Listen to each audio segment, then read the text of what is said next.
Welcome to KTV news Telugu. నా పేరు సుమలత. స్వాతంత్రం రాకముందు వచ్చిన తర్వాత రాష్ట్ర రాజకీయాలను ప్రభావితం చేసిన వ్యక్తి సర్దార్ గౌతు లచ్చన్న. వారిని తెలుగుదేశం పార్టీ రాష్ట్ర ప్రధాన కార్యదర్శి మాజీ మంత్రి దేవినేని ఉమామహేశ్వరరావు అన్నారు. సర్దార్ గౌతు లచ్చన్న 115వ జయంతిని పురస్కరించుకొని విజయవాడ రూరల్ మండలం గొల్లపూడి కార్యాలయంలో స్థానిక నేతలతో కలిసి లచ్చన్న వారి చిత్రపటానికి పూలమాలలు వేసి నివాళులర్పించారు. ఈ సందర్భంగా మాట్లాడుతూ ప్రముఖ స్వాతంత్ర సమర యోధుడు, భారతదేశంలో వల్లభాయ్ పటేల్ తర్వాత సర్దార్ అనే గౌరవం పొందిన ఏకైక వ్యక్తి అని, రైతుల సంక్షేమం కోసం అనగారిన ముందుకెళ్లాలని వాళ్ళ కుటుంబ సభ్యులు కూడా ప్రగాఢ సంతాపం తెలియజేస్తూ, అట్లాగే ఆ మహానుభావుడికి నివాళులు అర్పిస్తూ సర్దార్ గౌతు లచ్చన్న, సర్దార్ గౌతు లచ్చన్న, సర్దార్ వల్లభాయ్ పటేల్ తర్వాత సర్దార్ అని పిలిపించుకున్న గొప్ప నాయకుడు సర్దార్ గౌతు లచ్చన్న గారు. స్వతంత్ర ఉద్యమ పోరాటంలో స్వతంత్రం రాకముందు, స్వతంత్రం వచ్చిన తర్వాత రాష్ట్ర రాజకీయాలను ప్రభావితం చేసిన వ్యక్తి.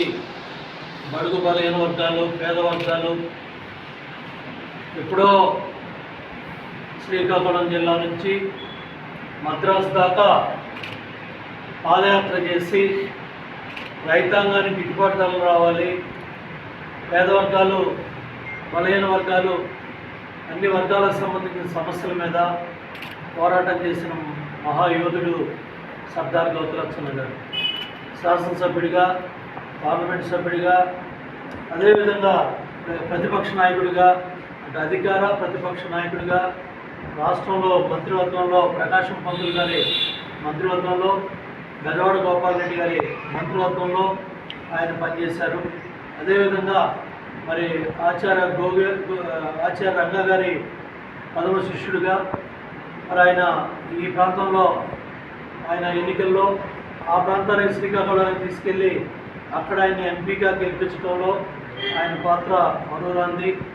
మరి ఆయన కావచ్చు, ఆయన కుమారుడు గౌతు శివాజీ గారు కావచ్చు, ఆయన మనవరాలు గౌతు శిరీష్ కావచ్చు, వీళ్ళందరూ కూడా రాష్ట్ర శాసనసభలో ఎన్టీ రామారావు గారి నాయకత్వంలో, అంతకుముందు కాంగ్రెస్ నాయకత్వంలో, అదేవిధంగా శివాజీ గారు తెలుగుదేశం పార్టీలో క్రియాశీలకంగా అటు ఎర్రనాయుడు గారు, గౌతు శివాజీ గారు వీళ్ళందరూ కూడా కలిసిమెలిసి మరి 83 నుంచి శాసనసభలో మరి వాళ్ళు వాగ్దాటి వినిపిస్తూ ఉన్నారు. ఇట్లాగా 5 సార్లు, 6 సార్లు, 10 సార్లు, 12 సార్లు కుటుంబాల నుంచి మరి లచ్చన్న గారి కుటుంబ సభ్యుల్ని ఆ ప్రాంతం నుంచి గెలిపిస్తున్నారంటే వీళ్ళ పట్ల ప్రజల్లో ఎంత మక్కువ ఉంది. అక్కడ కులమనో మతమనో కాకుండా ఆయన చేసిన సేవలు ఆ ప్రాంతాన్ని కదిలించినాయి, ఈ రాష్ట్రాన్ని కదిలించినాయి. బడుగు బలహీన వర్గాల పట్ల, రైతాంగం పట్ల, అన్ని వర్గాల ప్రజల పట్ల కూడా మరి రంగా గారు కావచ్చు, గౌతు లచ్చన్న గారు కావచ్చు, రైతాంగం పట్ల వీళ్ళు ఇక్కడి నుంచి మొదలుపెట్టి హైదరాబాద్ వెళ్ళే వరకు కూడా ఊరూరికి నోరారా పిలిచే నాయకులు. ఇటు గొల్లపూడి కావచ్చు, నందిగాం కావచ్చు, మైలవరం కావచ్చు, పెదవాడ కావచ్చు, నల్గొండ కావచ్చు, కోదాడ కావచ్చు, ఏ ప్రాంతానికి వెళ్ళినా కూడా వాళ్ళ ఆప్యాయంగా పిలిచే